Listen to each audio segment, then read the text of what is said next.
I never thought buying my dream home would lead to a 2-year nightmare with a neighborhood homeowners association president.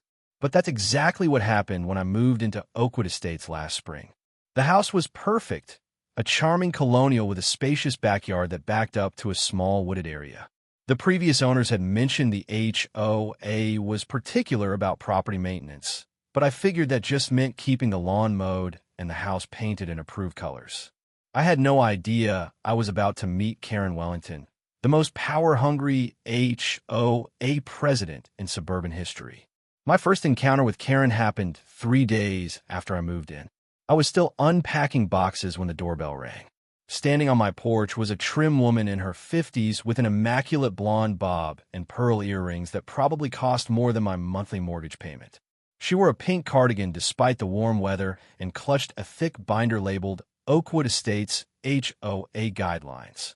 Her smile didn't reach her eyes as she introduced herself.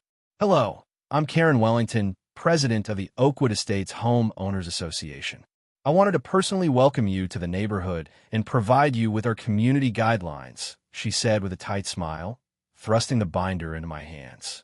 "I noticed your moving truck damaged some of the sod near the curb. Section 4.3 clearly states that all lawn areas visible from a street must be kept in pristine condition. You'll need to have that repaired by Friday." I glanced down at the tiny patch of grass that had been slightly disturbed by the moving truck. It was barely noticeable. "Thanks for stopping by, Karen. I'll take a look at both the guidelines and the grass." "Still getting settled in, as you can see," I replied, trying to keep things friendly. "Well, we take our guidelines very seriously here.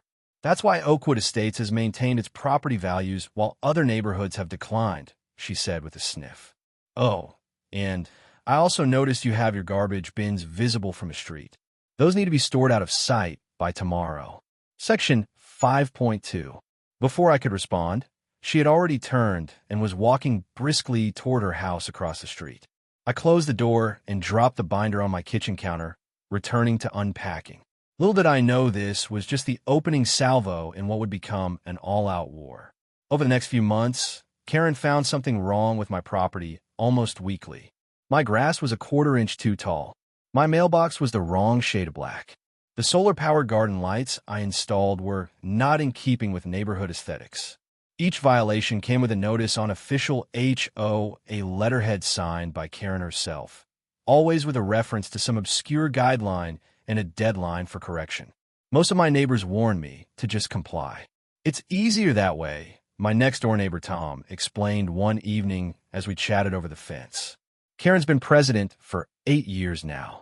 Nobody runs against her because nobody wants the job, and she loves the power. Her husband's some big-shot corporate lawyer, so she has plenty of time to patrol the neighborhood looking for violations." I try to follow the rules, I really did. But it seemed like every time I fixed one issue, Karen would find another. The breaking point came when I decided to extend my back patio. I checked the HOA guidelines, which stated I needed approval for any permanent structure. I submitted the proper forms, included detailed plans showing the patio wouldn't be visible from the street, and received written approval from the HOA board. The contractor had just finished pouring the concrete when Karen appeared in my backyard, red-faced and clutching her ever-present clipboard. "What do you think you're doing?" she demanded, her voice rising to a pitch that probably disturbed dogs 3 neighborhoods over. This patio extension was not approved by the board. I calmly walked in my house and returned with the approval letter, signed by the HOA secretary and Karen herself. "Actually, it was approved 3 weeks ago. Here's the documentation," I said, handing her the letter. Karen snatched the paper from my hand, scanned it quickly, and then shook her head. This approval was for a patio extension of 100 square feet. "You've clearly exceeded that," she insisted, gesturing wildly at the new concrete. "This looks to be at least 120 square feet. It's exactly 100 square feet, 10 feet by 10 feet, as specified in my application," I replied, struggling to maintain my composure. The contractor measured it precisely. "Well, I'll be measuring it myself, and if it's even 1 inch over, you'll need to remove it," she threatened, making a note on her clipboard. "And I'm not sure this concrete color matches the approved shade. It looks too gray." I took a deep breath. Karen, the concrete is still wet. It will lighten as it dries. And again, it's exactly to the specifications that were approved.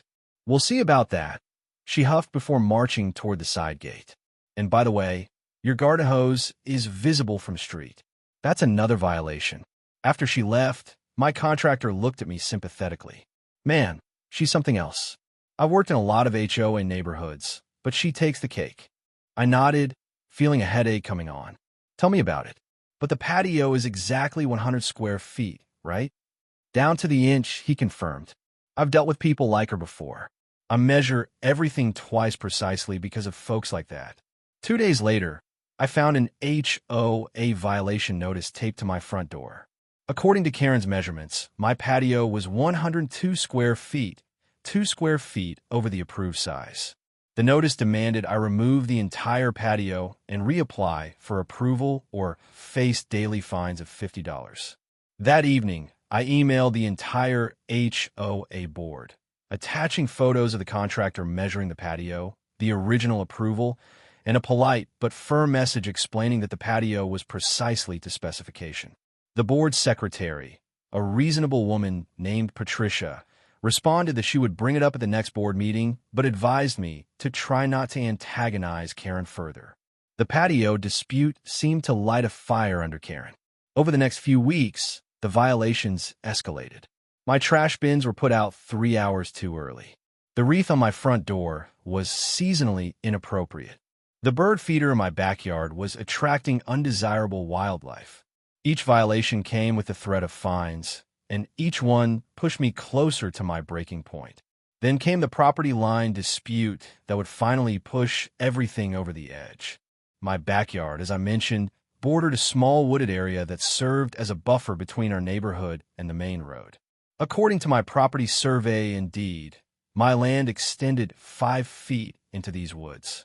I had decided to clear some underbrush in this area and plant some native flowering shrubs to attract butterflies.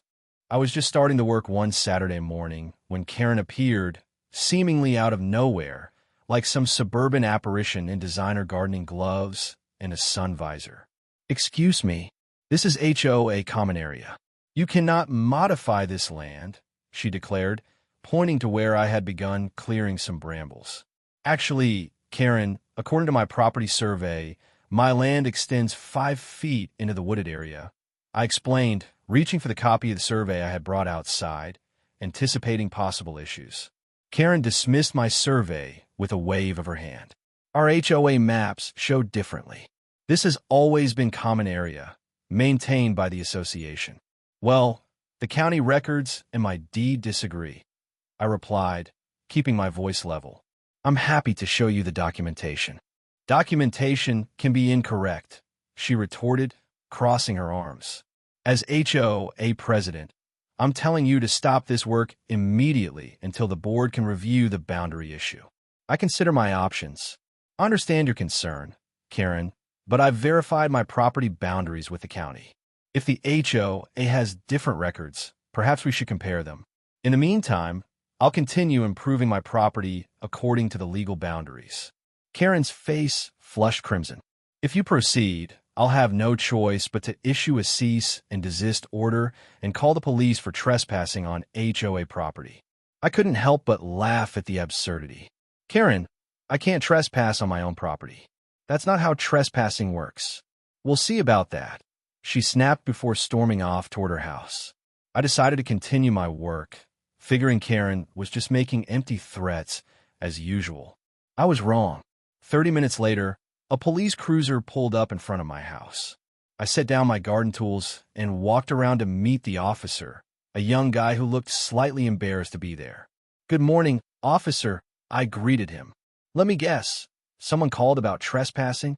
The officer nodded. "Yes, sir. We received a call from the HOA president stating you were damaging community property. Just need to sort this out." I invited the officer to review my property survey and deed, which I had fortunately brought outside after Karen's visit. The officer examined the documents, then looked at where I had been working.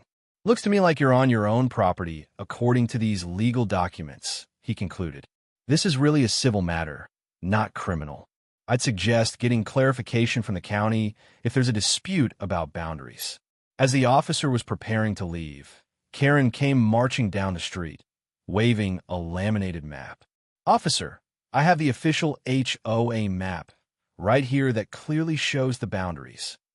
The officer patiently explained to Karen that HOA maps don't override county records and legal deeds, and that this was a civil dispute, not a police matter. He advised her to consult with the HOA attorney if she believed there was a legitimate boundary issue. Karen was not pleased.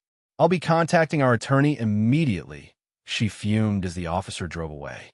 Then she turned to me, pointing a manicured finger at my chest. "And you can expect legal action for this blatant violation of HOA rules." I shrugged. "I'm following my legal property boundaries, Karen. Feel free to have your attorney contact mine." I turned and went back to my gardening, pretending not to notice her standing there seething. True to her word, Karen escalated things to an entirely new level. 3 days later, I was served with legal papers. The Oakwood Estates HOA, represented by Karen as president, was suing me for trespassing, property damage, and multiple violations of HOA covenants. The lawsuit demanded I remove all plantings from the disputed area, pay for restoration of the land, and cover all legal fees. I was stunned but also angry. This had gone beyond petty neighborhood disputes into something much more serious. I immediately contacted a lawyer who specialized in property disputes and HOA issues. After reviewing my documents, she was confident we had a strong case. "This is actually quite common," my lawyer, Melissa, explained during our consultation. "HOA boards sometimes overstep their authority, especially when they've been unchallenged for years. Your property boundaries are clearly defined in county records. The HOA can't simply declare your land to be theirs." As the lawsuit proceeded, I discovered that Karen had taken some liberties with HOA procedures. She had filed the lawsuit without a formal vote from the entire board. She had been using HOA funds to pay for landscaping services on what was technically my property. And perhaps most significantly, she had modified the official HOA map without board approval to expand common areas into several homeowners' properties. My lawyer suggested we not only defend against the lawsuit, but file a countersuit against both the HOA and Karen personally for harassment, abuse of position, and fraudulent representation. Based on what we've uncovered, Karen has been playing fast and loose with both HOA rules and the law. The board members might not even be aware of everything she's been doing, Melissa advised. We proceeded with the countersuit, which required deposing other board members and reviewing years of HOA records. The process revealed a pattern of Karen unilaterally making decisions, altering documents, and intimidating both board members and homeowners. Several of my neighbors came forward with their own stories of Karen's overreach once they realized someone was finally standing up to her. The case never made it a trial. After 6 months of legal proceedings, discovery, and depositions, the HOA board, minus Karen, who had been asked to recuse herself, voted to drop the lawsuit against me and settle my countersuit. The settlement included a formal acknowledgement of my property boundaries, reimbursement of all my legal fees, and a public apology from the HOA board for the harassment I had endured. But the most satisfying part? Karen was removed from the board for her actions. The other board members, many of whom had been intimidated by Karen for years, voted unanimously to remove her as president due to abuse of position and violation of fiduciary duty. They also implemented new checks and balances to prevent any future president from wielding so much unilateral power. Karen didn't take her removal well. The day after the board vote, she marched over to my house, no longer carrying her clipboard or binder of rules. "I hope you're happy," she said, her voice trembling with anger. "You've destroyed 8 years of my work maintaining this neighborhood's standards. Property values will plummet now that people like you can do whatever they want." I couldn't help but smile a little. "Actually, Karen, I'm just following the rules, the real rules, not your interpretations of them. And from what I understand, the board is still committed to maintaining the neighborhood. They're just going to do it democratically now." "This isn't over," she warned, turning to leave. I have friends on the architectural committee. I still have influence. I'm sure you do, I replied calmly. But just so you know, I'm installing security cameras this weekend. In case anyone decides to trespass on my property, all of my property, including those 5 feet into the woods. The aftermath was surprisingly positive. With Karen no longer in charge, the HOA actually became a force for good in the neighborhood. The new president, my neighbor Tom, who had once warned me about Karen, focused on community building rather than punitive enforcement. Violation notices became friendly reminders. The monthly newsletter highlighted neighborhood improvements rather than listing infractions. As for Karen, she put her house on the market 3 months after losing her position. I heard through the neighborhood grapevine that her husband had grown tired of the legal bills and embarrassment. Apparently, his law firm wasn't thrilled that their senior partner's wife had been removed from an HOA board for misconduct and sued by multiple homeowners. They moved to a gated community across town where, presumably, Karen could start fresh with a new HOA to terrorize. The last time I saw Karen was at her moving sale. I was walking by with my dog when she spotted me. For a moment, our eyes met, and I could still see the anger there. But then something unexpected happened. She gave me a curt nod, almost a gesture of respect. I nodded back and continued my walk, feeling an odd mix of satisfaction and sympathy.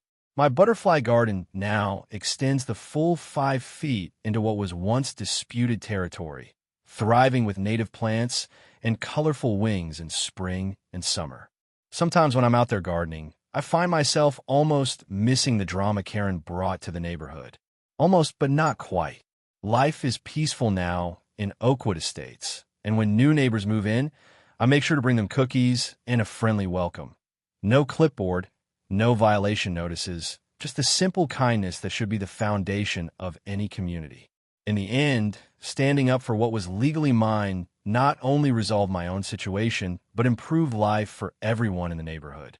Sometimes it takes one person willing to push back against unreasonable authority to create positive change for all.